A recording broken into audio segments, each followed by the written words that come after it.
If you've ever wondered what it'd be like to hunt huge trophy black bears up close, then come with us to northwestern Manitoba, Canada, land of the giant black bear.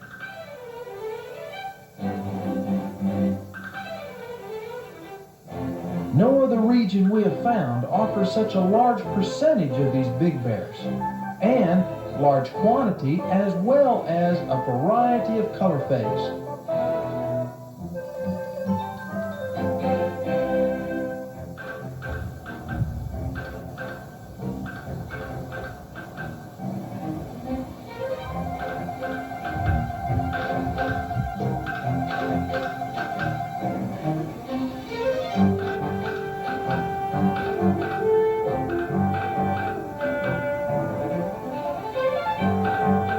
This land is rich in a seemingly borderless wilderness full of lakes and rivers and mountains and streams. And since there are no grizzly bears in this region, the giant black bear truly rules over the elk and the moose and the deer and the wolf.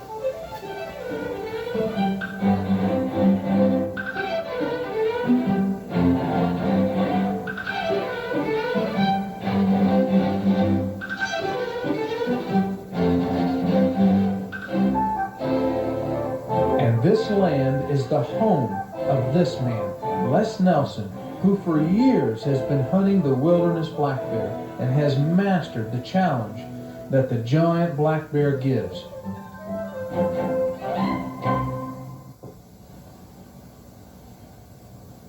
So come with us now through just one season of hunting these amazing animals with Les in his 2,000 square mile wilderness hunting area.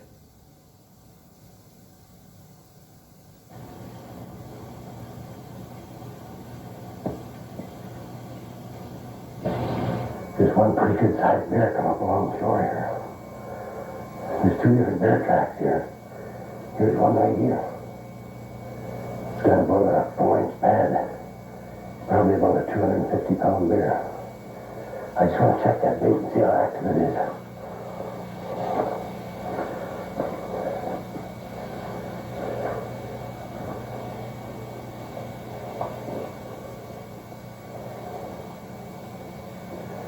Yeah, I can see claw marks inside of it. I want to put a stick on there so I know when they've been here.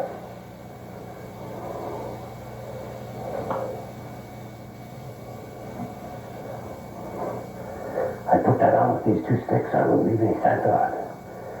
So by tomorrow there'll be no scent left around and the bears will be on there, no problem.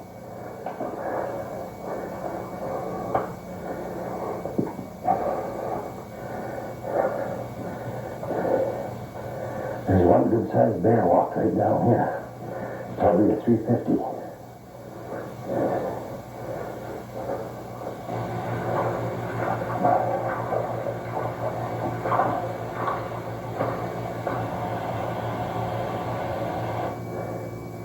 There's two bear on there for sure. One's probably 200, 250 pounds, and one's probably about 350. But I'd put that stick on and leave it now when it's down your back. Might take a day or two. We'll go check some more. Hunting big bears means hunting where bears have a chance to grow old. That's what wilderness offers, and Les will study and search this immense territory until he finds those key and strategic locations which promise the harvest of only those select bears, the ones that have never been hunted or seen by man. These sites can be on the wilderness fringe or in its deepest and most remote parts. There's a good chance that bear was on that bait when we were coming in there tonight, because during the day from the heat of the sun, the stuff in the barrel melt, and it gets a smooth top on it. And when I went there and checked it now, there was just 4 claw marks on top, which meant that he had just touched it and got out of there. Had he been eating, he'd have had it all scratched up. So I'd say that that bear may have been right there and heard us coming in at left.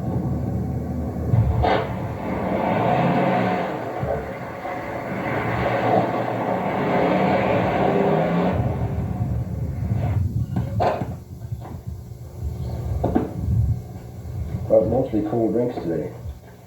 Freezes these right solid, and then it takes most best part of the day to thaw it.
We got us ahead here.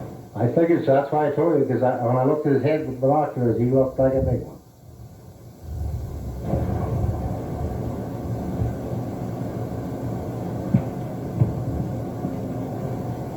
He's one of these bears that we call a gorilla bear.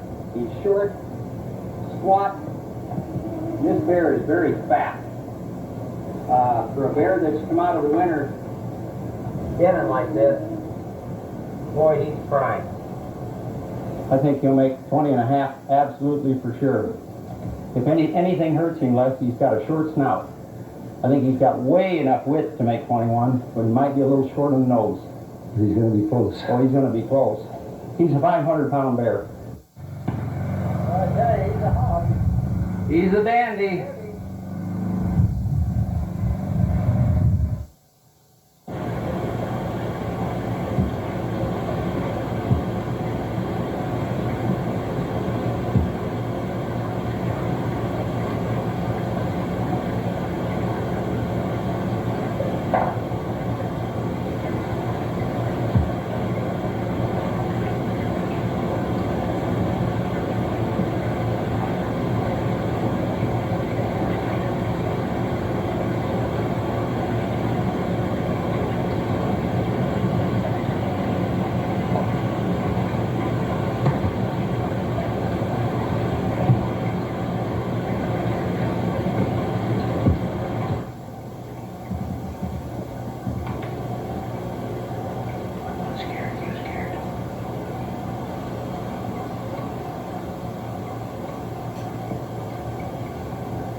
Les will begin preparing for his bear season in the dead of winter so he can search, locate, and build his near 150 bait sites without disturbing the bears, since they're still in hibernation.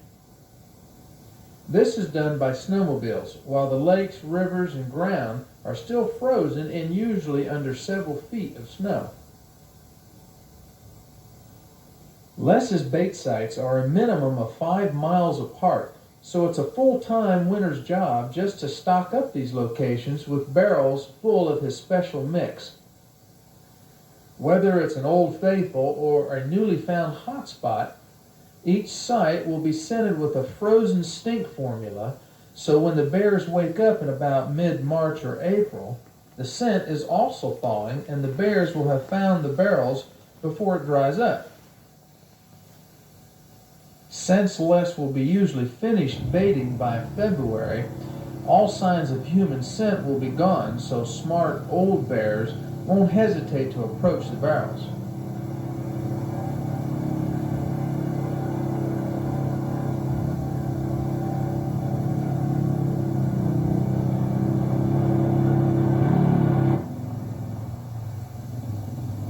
Then each barrel is covered with limbs, sticks, and old logs so that he can check them from a safe distance in the spring to see if they've been hit. When the bears find the bait, they'll clean all the debris off the bait to get to the tiny little holes drilled in the sides of the barrels where they'll stick their tongues through to eat Les's special formula.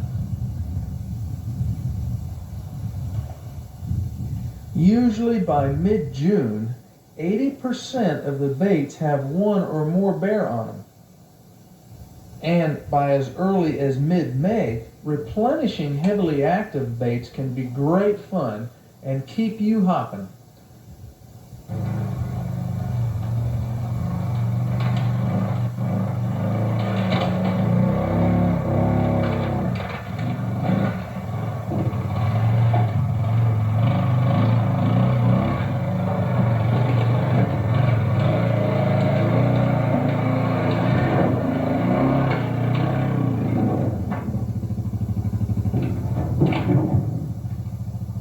But just checking baits can be as much fun as hunting them because you never know what color phase or size bear will be responsible for that ripped apart log jam.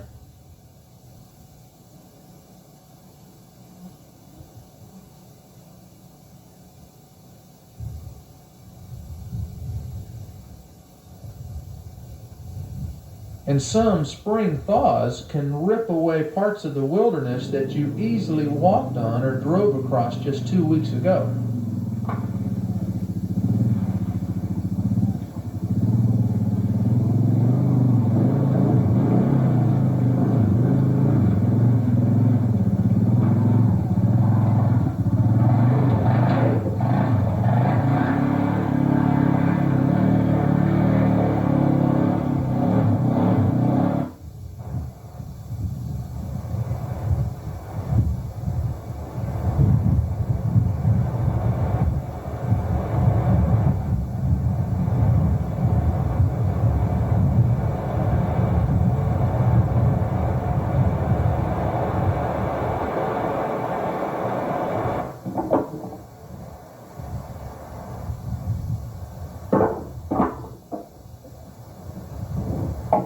This can make for a lot of fun just getting to the bait.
Les takes great care and effort to ensure that the baits are set up just right.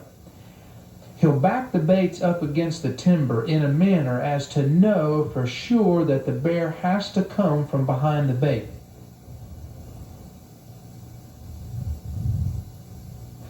Then, whether it be a ground blind or a bow stand, he'll position the stand in a manner taking the prevailing winds into consideration, so that the hunter's scent is not being blown in the direction of the bait.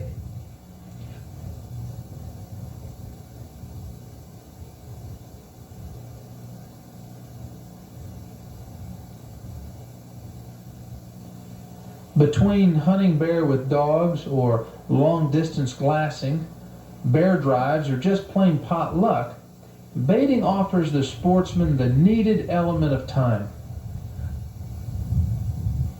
Because the bear is coming to you instead of going away from you, you have the time to make all the decisions, such as close inspection of the bear's size. Is he likely to be a boar? What is the condition of the hide? Are there any rub marks? Is he the color phase you've been looking for? But above all, baiting gives you the confidence you need in avoiding the dreaded mistake of shooting a sow with cubs that you've not yet seen back in the bush.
Look at his coat, though. He's got a beautiful coat on.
One of the toughest animals to judge in the woods is a black bear.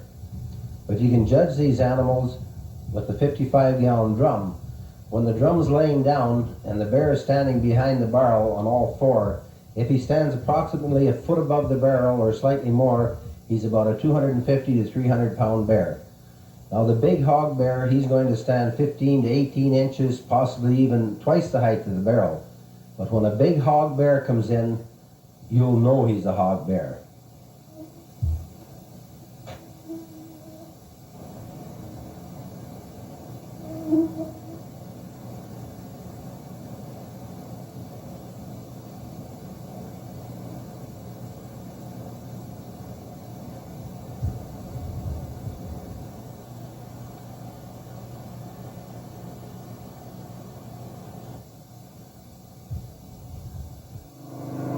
Say about a 3.5-inch pad, that'll be your 2-year-old bears. And when you're getting up to about a 4-inch pad, you're getting into the mediums. 4.5-inch pad, you're getting into large bears already. And when you start getting pads anywhere from 4.5 inch and up, you're starting to get into really large bears. Like we have bear out here that'll have pads right up to like 6. The biggest I've seen is 6 3/4. But when you hit 5 inches and over, you're starting to hit what I call hog bears. The bears that'll go up in the 500-pound class.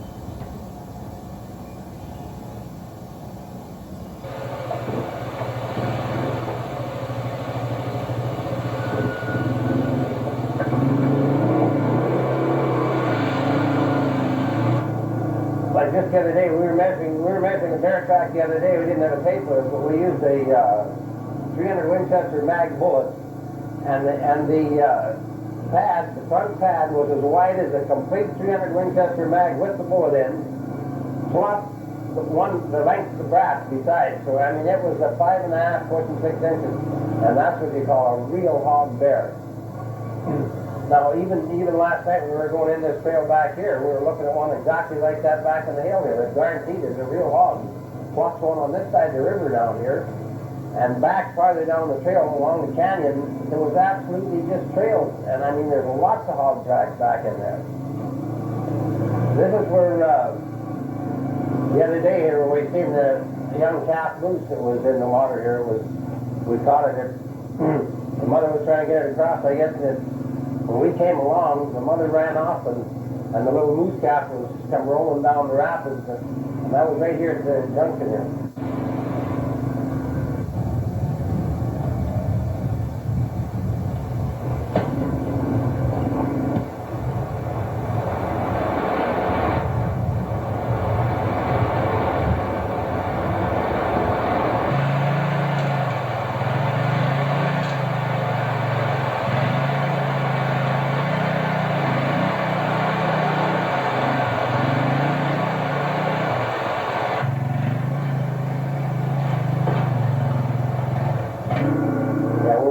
There now, there's a great big tree there with the bears have been marking for years. So you want to take a look at it when we get there. In fact, there's a couple of trees there.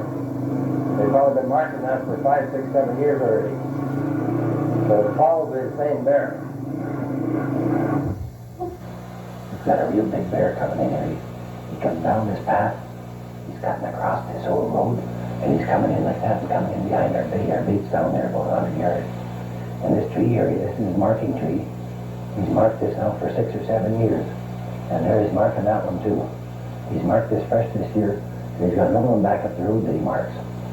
But this is the path he used to come in. He crosses, goes into heavy timber, and comes in from that heavy timber behind the bait. So hopefully we'll have a look at him tonight.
There's droppings from a real big boar. Tell by the size of it. After he's been on the oats for a while. On the barrels. You just tell by the size. There's probably more than one big boar here though at this big. Because there's trails coming in from all over. There's 5 different trails coming into this base. There's one right there, 2, and there's another 3 over here. And back in behind it, there's nothing but bear trails everywhere. All along the edge of the canyon.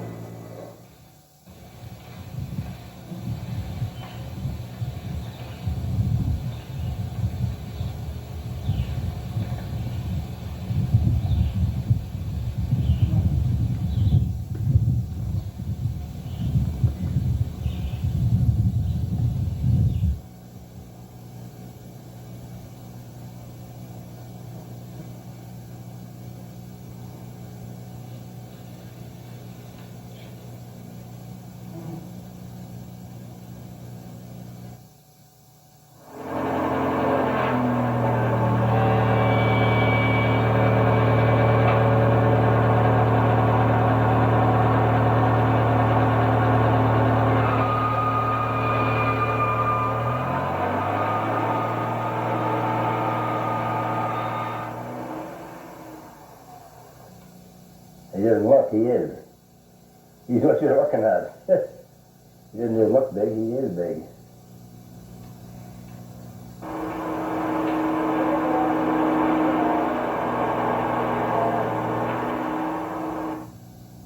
Yeah, he's got an exceptionally wide head. Yeah, this is one of the wider heads that we've shot. Not as long as some of them, but wider. You can just notice the spread here between the ears. And we sort of think he's going to possibly make Boone Crockett. Yeah, I want to show you the pads of this bear. Oh. Now, if you compare this pad with the one we took in the bush, this is a 30-06, but basically the same length. You've got the 30-06 plus the brass. The other one was probably an inch and a quarter, inch and a third longer. So I'd like to see what he looks like. Compare it, because this is a brute of a bear. See, the hind foot on the bear has a totally different type of pad, eh? And we just don't use the hind foot at all for judging the size of bears. Strictly the front foot. And the width and depth of the pads. You notice the blaze on this bear? Like, a lot of the bears don't have that. And they have a lot of different designs in blaze. This one's got a real nice blaze on them. Some of them are sort of round, some are V-shaped. This is sort of a bit of a half moon. Look at the width of that bear. I mean, look at the width of him. He's broad, eh? He's just like, he's one of the gorilla bears. See, look at the pad. This is a 5-inch pad, Dean.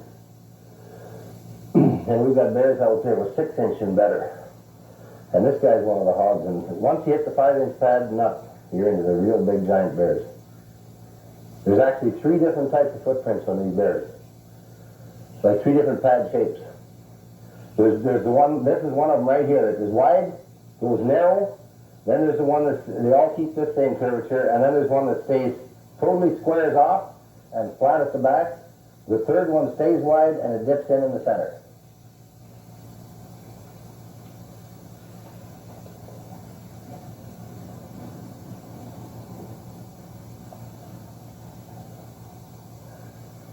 Yeah, his head is really wide, eh? No, it's just exceptionally wide. Okay, we're going to show you how to measure a bear skull. And to measure one, you take the length plus the width, and you combine the two to get your total score. This is a fairly large bear right here. We'll just measure it up and see what it does come out at this from the spring. You need a gauge so you can gauge it and tighten it down. And the length of this one is right on 13. And then you need the width, and you combine these two. Right there. So that should be a pretty good skull. He should be in the 20 class. 13 and 7 and a half, so he's 20 and a half. So he's just a half an inch off Mooney Crockett. Now this skull here, if you'll notice, if you look close at it, I'll hold the two of them up and you'll be able to see the difference here. One is, it's sort of hard to hold together here, but one is very long and it's a lot narrower. One's real wide and short and one's long and narrow. Here's a bear that was taken yesterday that's just got an incredible pelt on it. And for the time of the year it is, and it's already June the 22nd, and they just got an absolute super pelt. It's just like full winter pelt yet. So it's a pretty long bear. It's around from the nose to the hind foot is just over 100 inches. Now one of the biggest we've ever taken was about 106. And another thing that's different in this bear is the head is real long and narrow, where most of these big boars are a lot shorter and blockier than this one here. But he's still going to score good because he's got the length. He'll for sure be in the 20-inch plus. You see here, this is what I meant by the head being long.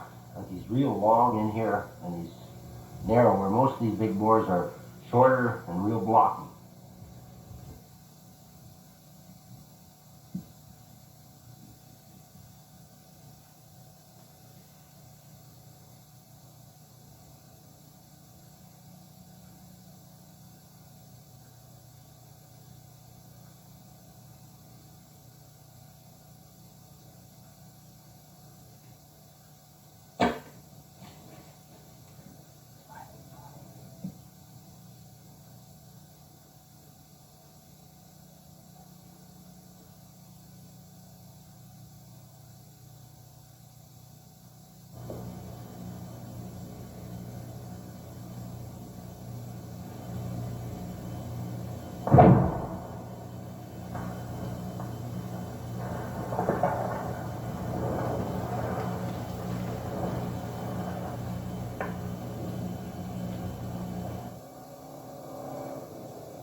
The other day also we went in a base just to check, and we had the cameras and everything along. I was carrying my bow, and we get in there and there's a bear sitting at the barrel, and it heard us coming, and I heard the thing sort of whoop. I knew it was, I knew we were there, and it was loud. Like it was a real aggressive bear. I knew right away when I heard the noise that they, and by geez, and right off the bat it started starting, it started coming. I knew it was coming right at us.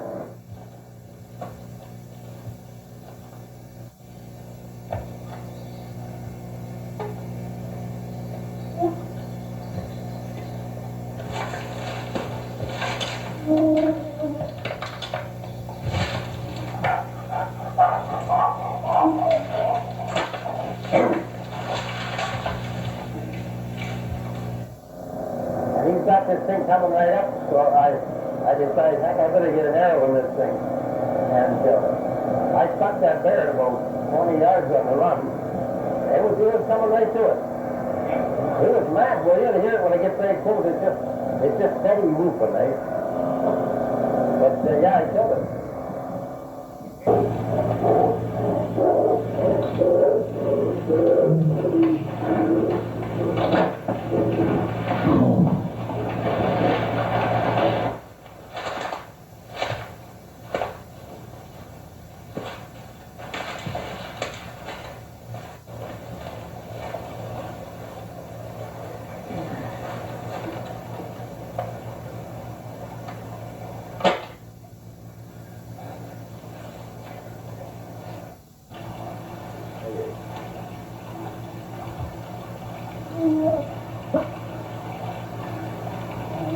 That last one really hurt. What was on the run, I hit him right through behind the shoulder.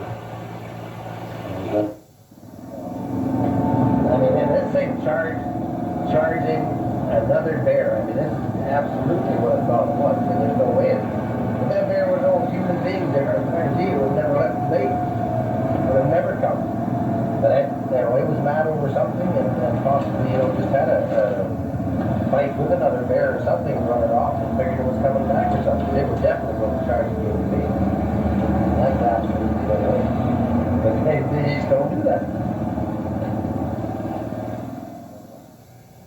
And I remember a time back in 1980, and had a woman out from, where was she from, St. Louis, and I took her in. I knew there was a real big bear on a bait, and I took her in there, and we sat back about 60 yards from the bait in some small short brush, and she smoked, so I was thinking, we're not going to see this bear anyway. But the wind was perfect. It was blowing right from the bait to us, and about every 10 minutes I'd just peek up over top. She stayed down below.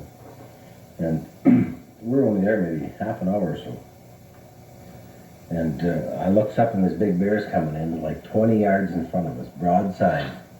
And so I whispered to her to get ready to shoot this thing.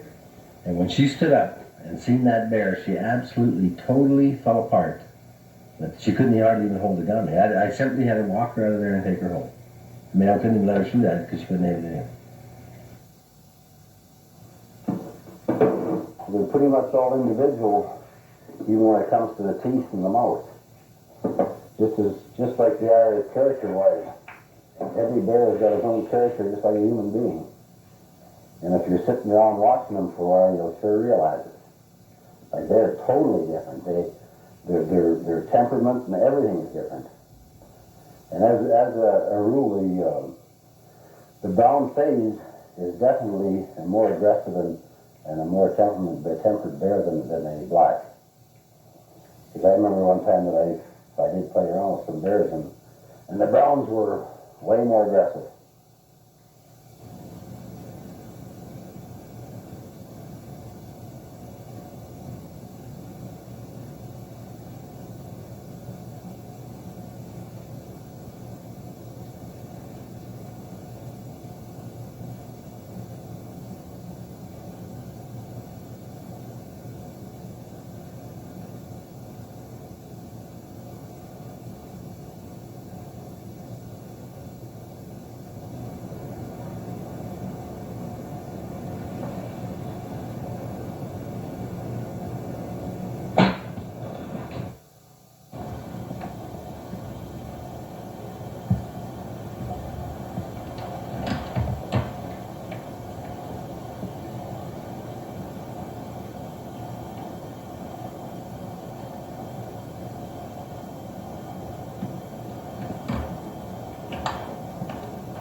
They learn very fast. They're very intelligent animals. And as they get older, the large bears, the younger stuff is, they're just not near as intelligent. When you're getting up into the big hog bears, 19, 20 skull bears plus, they're very smart and they're very intelligent and they're very hard to get even on bait. You just don't walk in there and kill them like you say, killing a cow in the pasture. It just doesn't work like that. I mean, you just make one mistake on a big bear, and I'll guarantee you're not likely to ever see him again. I mean, you can go back and sit that bait for the next 2 weeks, he ain't going to be there. He's going to leave instantly. The minute he realizes that, that you're there, he's gone. You either get him the first time, or you probably ain't going to get him. Being a trophy.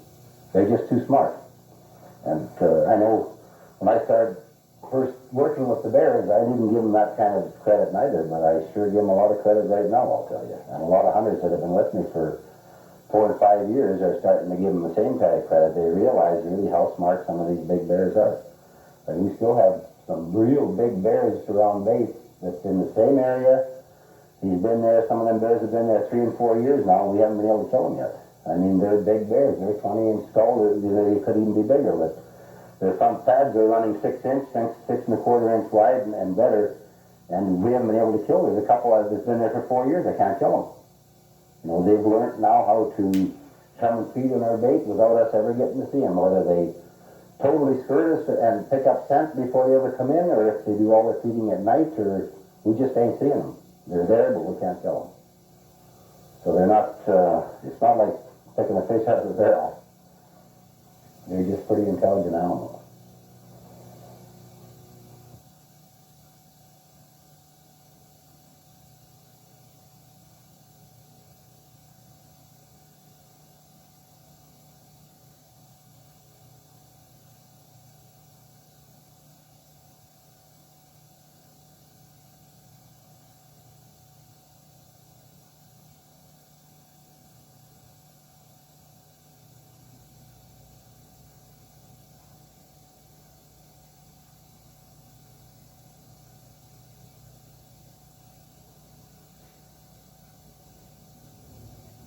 A bear does not have good eyesight to distinguish stationary objects, but he can distinguish movement very fast.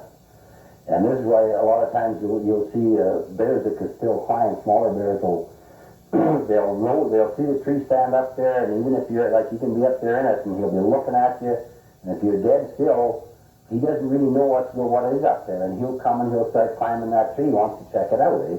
But if you moved up there, did a lot of movement, I mean, you'll spook him right away, because movement he'll pick up right away, but the something stationary, they just don't seem to, to pick it up, eh?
And the sense of smell, I don't think there's anything out there that has a better sense of smell than a bear.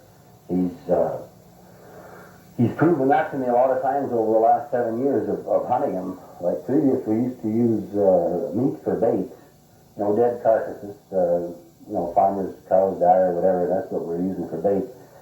And I've seen bears laying in amongst this, and I mean the smell in there is, it's terrible smell that you would think would drown out any human scent or anything, and just the slightest whiff of air going to them, and I've seen big bears just instantly pick up our smell and bolt. And, I remember sitting with a guy on a bait one time, and it was exactly that. I just felt the slightest breeze in the back of my neck, and I just poked the guy, and I said, that bear's going to smell it, and it just took about 60 seconds, and boy, he jerked his head up, and he was gone right now. And I mean, he was laying in amongst something that stunk so bad that you wouldn't think possibly he could distinguish another smell coming in there. Absolute super sense of smell. I don't think there's anything smells that has a sense of smell like a bear. And same with you're going into a stand. I've watched them 3 hours, and so depends on the day too. Your humidity and everything, but I've noticed them up to 3 hours plus come along where you've walked and crossed that path, and especially at an hour or so, they'll just stop, and a big bear will stop them right dead. He picks that scent up instantly.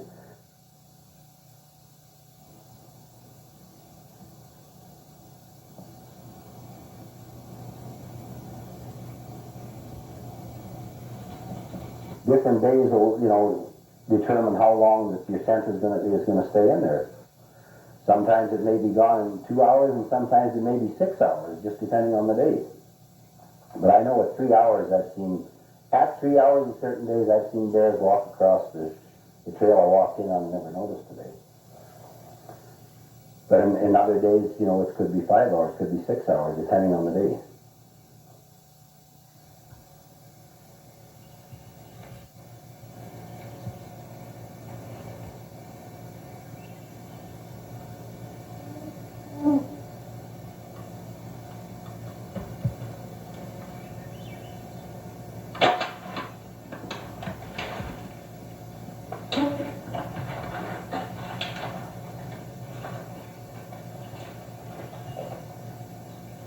Go close to this fur and just have a look at what it looks like.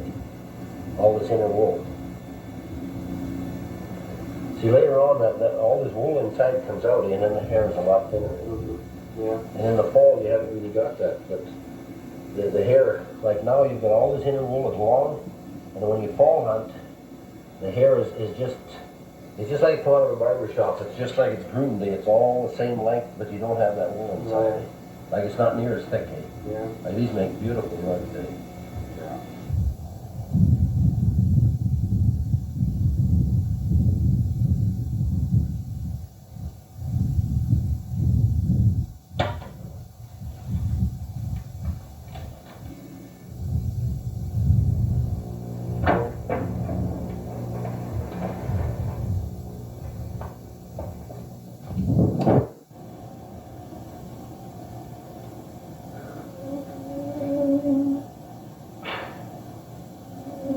We sure didn't go too far. Went about 10 yards and he was down. Pretty color. Kind of a chocolate. This big black here, this is a spring bear, and he's got a very nice coat, long hair, and the pads on this bear was about 5.5 inches, and it's a bear probably pushing 500 pounds. Now in the fall, the same bear, the coat is different, the hair is shorter, and they're all real even in the fall, just like they're totally groomed. And the bear in the fall would have put on probably 5 or 6 inches of fat throughout the whole bear, and he'd have put on probably at least 200 pounds. The brown is just slightly smaller, same thing as spring bear, but both bears are in what we call the hog class. We have bears that are one step or two ahead above these yet that are what we call the giants that we have. In fact, we just seen one the other night. But this is a real good representation of our bears up here.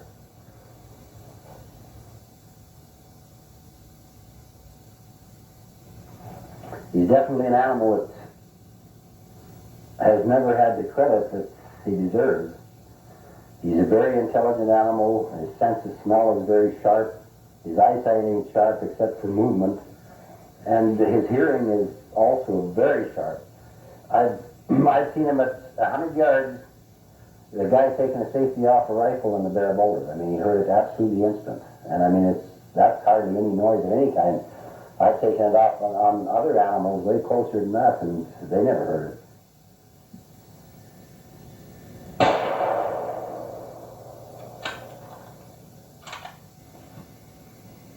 I think the first day in Manitoba, 8 bears in the first 3 hours I'm here.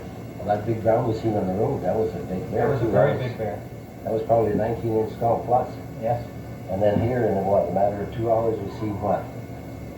3, 4, 5, 6 bears. 6 bears. And this is one of the rarest there is the blonde. You bet. And that's a beautiful blonde. Oh, it's a Now, beautiful coat on it, isn't it? fresh out of the den, well, just look at the hair on it. Oh, it's beautiful. Just a super bear. All blonde. Well, you weren't expecting the blonde ones like that. 'Cause they are fairly rare. Like last year, Yeah. last year was the most blonde I've ever seen. We've seen 15 during the season, and we shot about 6.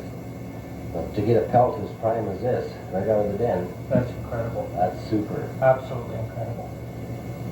Well, that's a fast hunt. I guess. Like one day.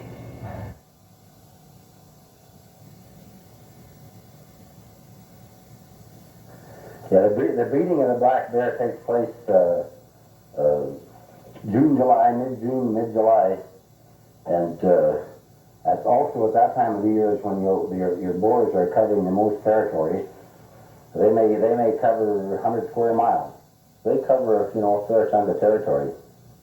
But the main breeding is done mid-June, mid-July, and At that time, the egg is fertilized at the time of conception, but it doesn't start developing. It sort of lays dormant until November, and then it starts to develop, and then the cubs are born about 6 weeks later. They're born mid-January.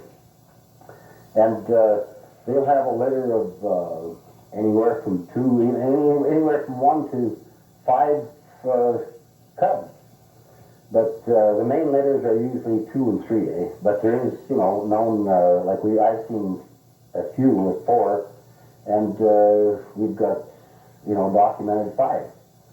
So they can reproduce pretty fast when you start putting out, 5 bears at a time.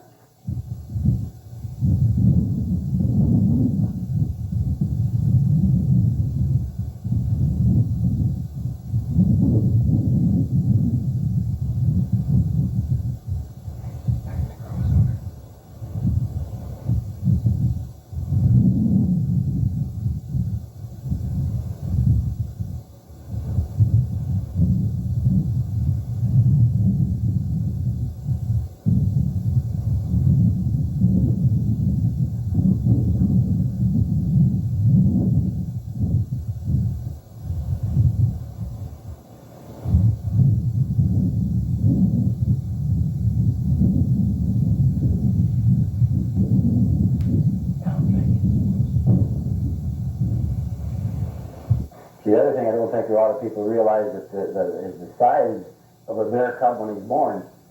They're born basically without hair, and they're only 6 to 8 ounces. They're half a pound.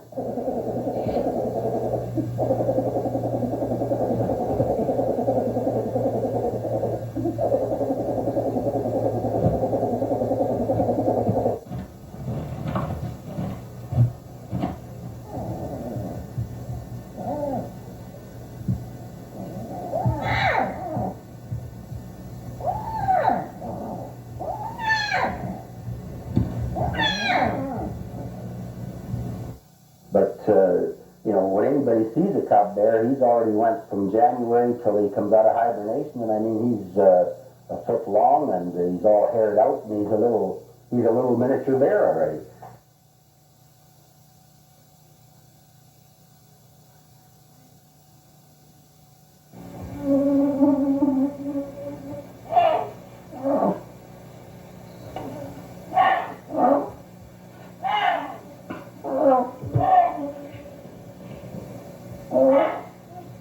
But in our area here, a bear hibernates for he can hibernate here for 6 months. And this is without any kind of food, drink, nothing. He doesn't do anything as far as food or water, nothing. But when they are in hibernation, like I say, they're not sound asleep and they don't hear nothing, see nothing, anything. They're still awake, and they can move around in the dens. But if they're provoked or anything in there or get disturbed, they can move pretty fast. So they're not just totally out of it. I mean, if you do see one in there, just don't go sticking your hand in and think you're going to pet it. It ain't that docile.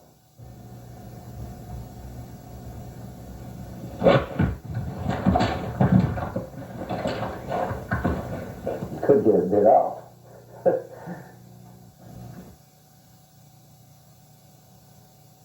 Now, if a sow and cubs approach a bait, the sow has to be very cautious, because she knows if there's a big boar around, if given a chance, he'll kill her cubs. And if she hears any kind of a noise or anything happens that's unusual, she'll send her cubs up a tree instantly.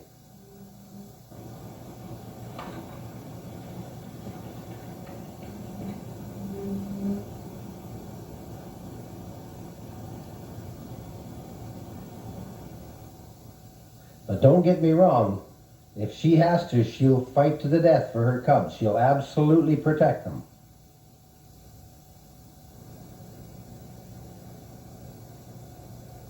As an outfitter, I'm very proud of our game management departments in establishing quotas on our hunting while the industry is still new and young.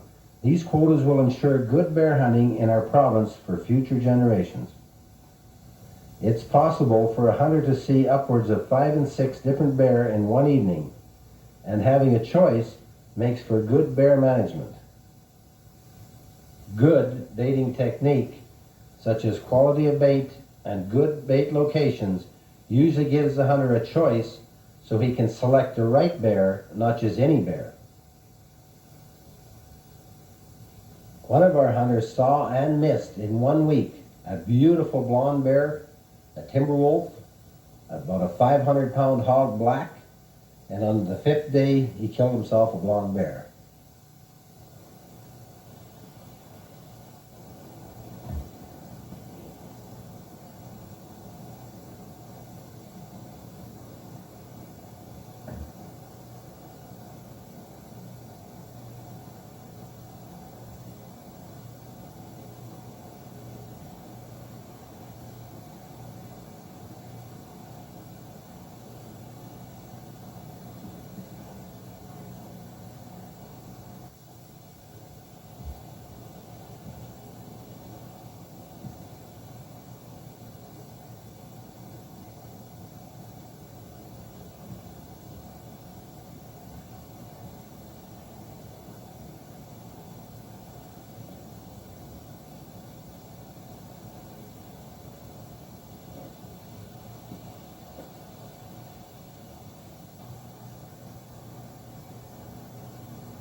up to the archery stand. I climbed up to the archery stand, and I left my jacket there, and I went to check another bait.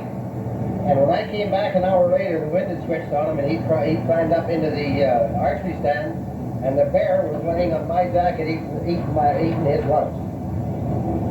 And another instance I can think about, crazy thing, the bear do, I went into a bait with a guy from Kansas City, and it was a tree stand at about 15 yards. We were going in bow hunting, and when we got there, there was a blonde sleeping in the tree stand and a big cinnamon on the bait.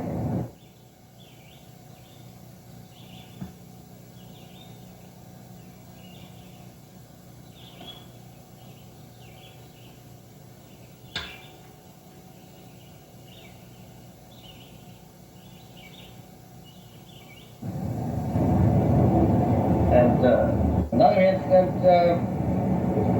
we usually park our trikes about half a mile from the bait, and when we came back to the trike, the bear had ate the seat off it.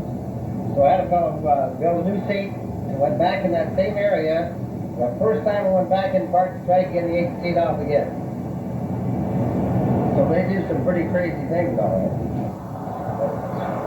After you left last night, that big black thing was in there that grabbed it and shook it and pounced on it and did everything else. Well, we were getting ready to go down to get it, and we were trying to get rid of that black. And he came over and he grabbed this bear and he took off with it. And we had just a hell of an episode to get that bear back. I mean, I had to follow that bear for 500 yards to get away on it. And I finally, I was on the trail behind him, and I came out from underneath some willows, and he's just about 50 feet ahead of me dragging it, and he didn't know I was there. And I just went real fast, and he was gone just like that up the hillside, and then he turned around, he whooped me, and I took this bear and started dragging it back, and Bill was back at the bait, and that bear followed me all the way back to the brush, whooping all the way back. That was his bait, and you didn't belong there. My partner was getting ready to climb over there because he didn't have a gun, and he could hear that bear come back whooping it, and he didn't know I was coming, eh?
This was once last night.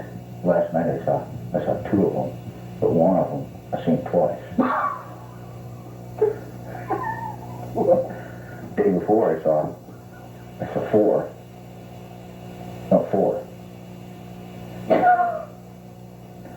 I missed one. I missed one. One.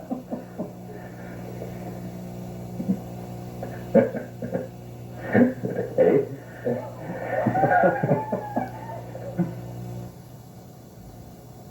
Anything can happen in Manitoba on a 6-day hunt. I mean, you don't know what you're going to see next on the bait. It can be any color, any size, you just don't know what's coming in next. But above all, hunting these huge blacks is just plain fun. So if you're a sportsman and an avid hunter, but have never hunted black bear in the spring or